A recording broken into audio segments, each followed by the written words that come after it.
Hi, I'm Chaz Kanags from Go 95.3, and we are here on the most felicitous of occasions. I am joined by the Juno Award-winning favorite son of Canada. You may know him as a narrator on Hip Hop Evolution, which airs on HBO Canada and Netflix here in North America. The rest of it, if you're nasty. Ladies and gentlemen, my guest who's in town performing at 7th Street Entry tonight, Shad. Shad, how you doing? I'm great, man. Thanks for having me. Hey, thanks for coming through. So right off the bat, being this is Minnesota, and we like to do little gifts, little nice hospitality, and Minneapolis basically being a suburb of Canada. One of our finest exports were Zubas. So want to hook you up with Minnesota Wild bandana, Vikings sandals, and then Minnesota Twins Luchador Zubas mask. Okay, well, two things. One, I didn't know that these came out of Minneapolis or Minnesota, and number two, we say it Zubaz.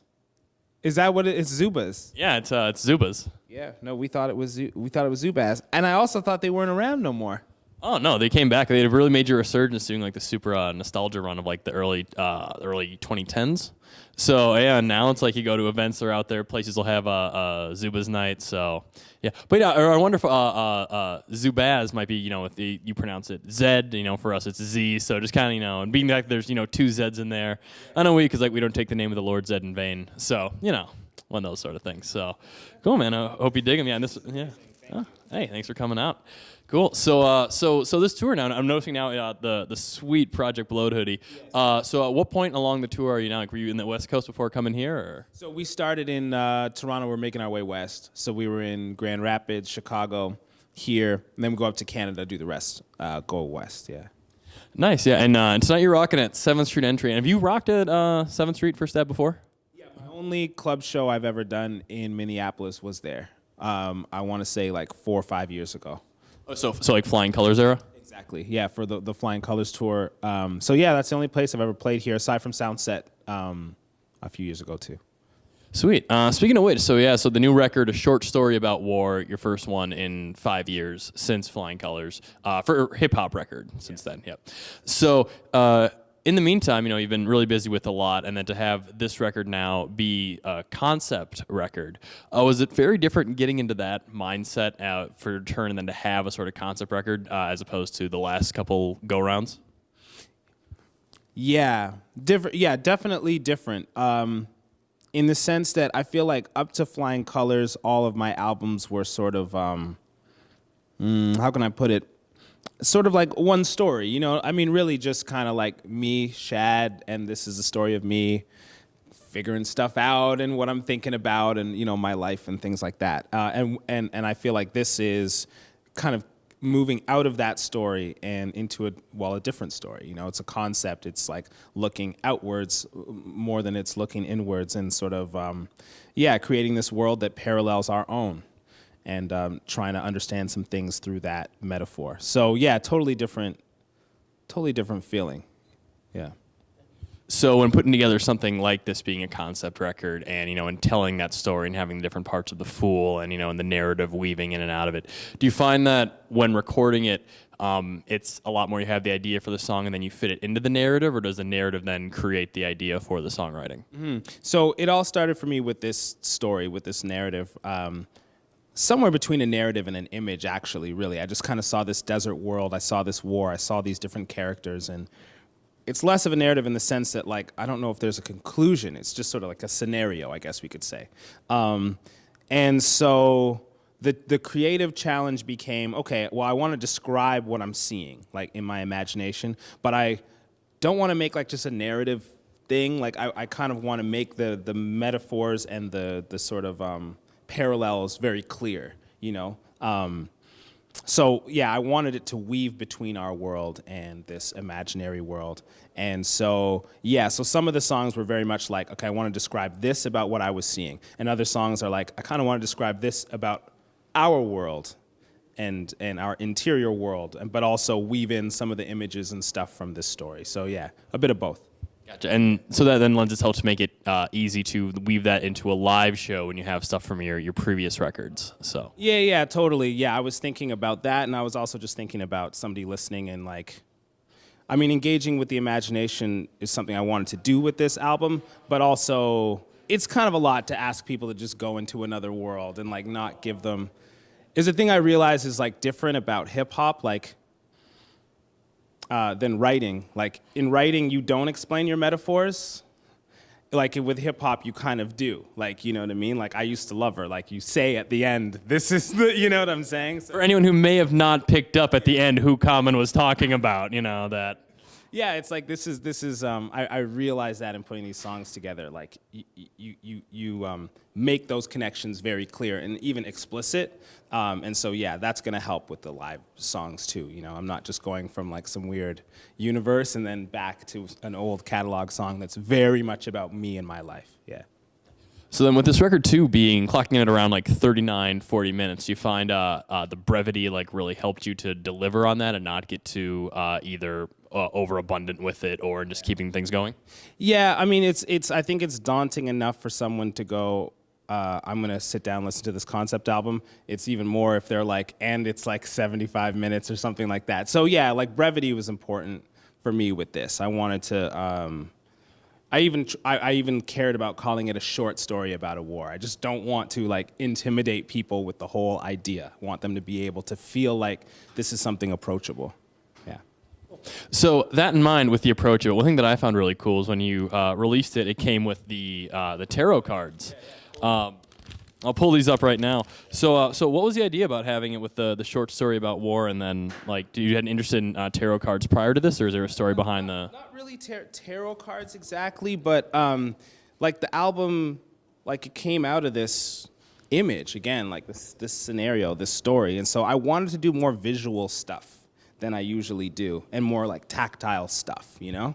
So, you know, definitely wanted to press up the vinyl and have the artwork be, you know, dope. And then something like this, I just talked to my creative designer, and he was like, creative director, and he was like, yeah, let's do these cards, you know, with some of the different themes on the album. They're like diametrically opposed themes, you know, and then some songs that kind of speak to those different themes on the other side with some images that he came up with. But yeah, I just wanted it to be a more visceral experience in general, this album, you know, tactile, visual, all that. Yeah. And on this project too, you worked with Kate Renata on it, who I believe in another interview you mentioned you linked up via Twitter. That's right. Yeah. So how did that come about? Like in between just like a series of tweets and. Yeah. How did it work? How did it work? I think maybe I dropped him a line on Twitter congratulating him on something, maybe the Polaris Music Prize or something like that. And he hit me back and was like, yo, thanks, let's work.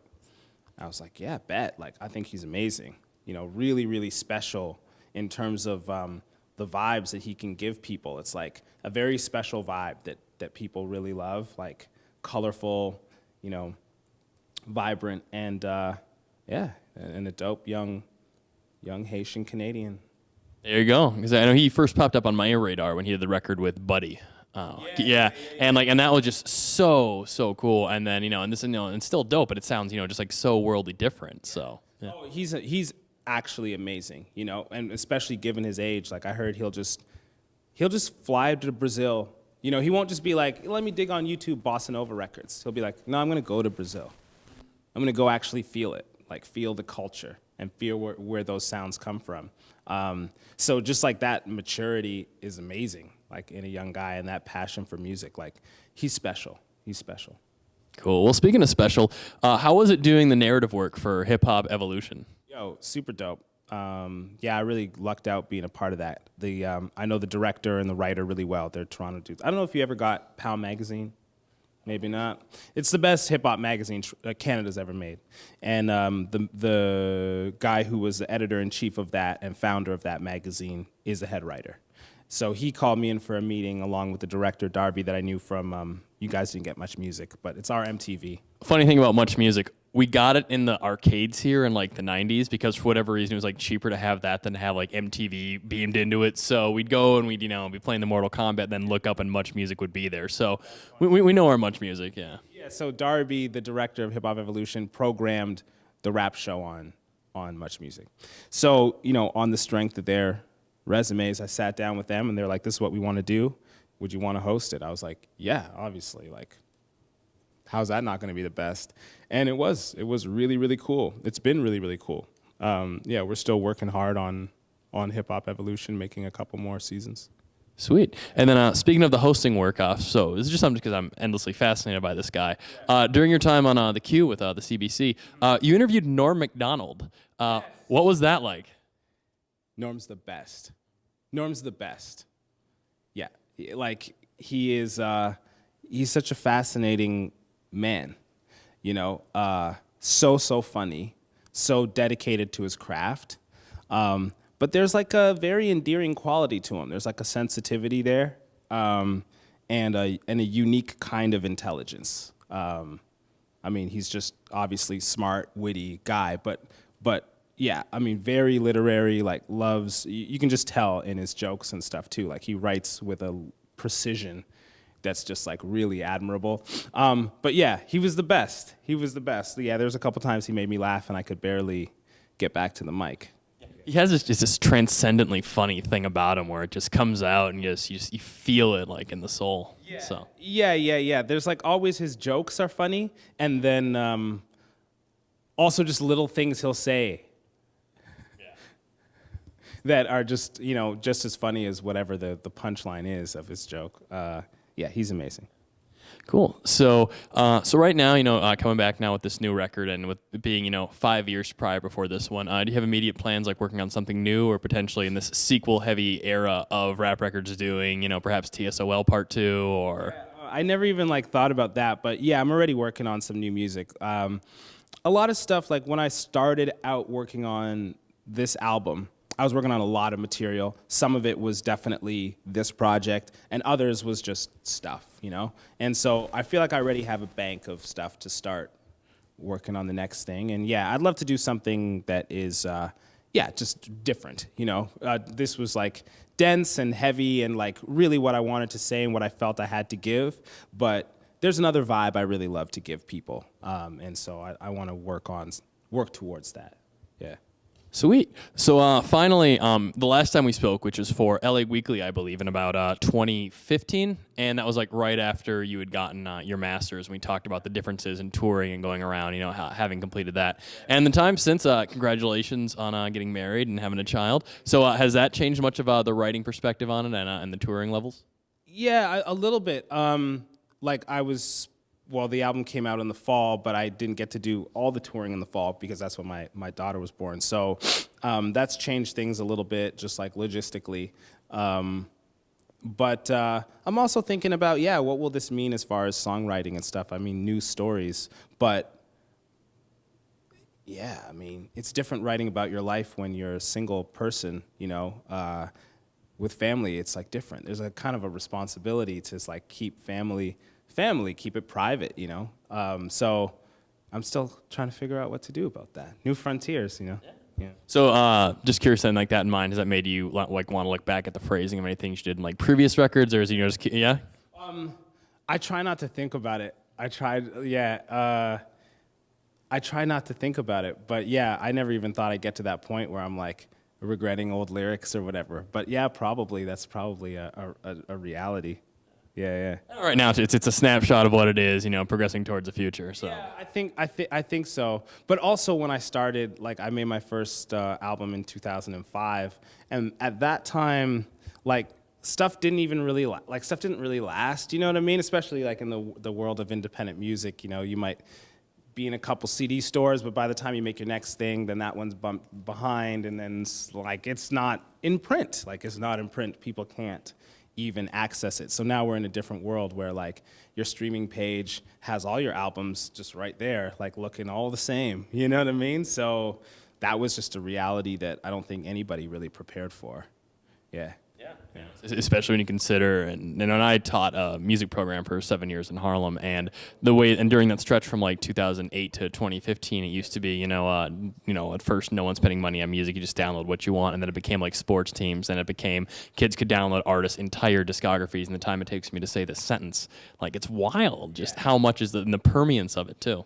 Yeah, and for some reason people love starting at the beginning, and I'm like, don't start at the beginning. You know what I mean? That wasn't what it was before. You always had to start with the most recent one. That was the easiest one to get your hands on. It was harder to get your hands on the other stuff. So Yeah, especially when it's like, it's the thing that, the popular record now, and then it oftentimes, like with JC's Reasonable Doubt, it would have to be a success now to get the stuff re-released. That can be appreciated, but that sort of hurdle as opposed to being like, oh, what'd you put on Dat Piff when you were in junior high? And the sound click, the even pre-SoundCloud, all those, yeah. Yeah, exactly. So so it's just funny. We never really prepared for that. But so I don't know. I might have to take some stuff down at a certain point, and just be like, yeah, hey, like I know some people really like these songs, but like I stay awake at night thinking about the fact that like people, might be listening to that first. Don't listen to it first, at least. Yeah. Or just re-release it with like a disclaimer at the very beginning where you're like, stop, before you do this, Yeah, find out what happens on page 36, so. Yeah, make sure you really like me before listening to this album type of thing. Yeah. Well, once again, thanks so much for coming through. Looking very forward to the show tonight. And once again, congrats on a short story about war. I appreciate it, and thanks for all the support, man. It's really cool. I appreciate it.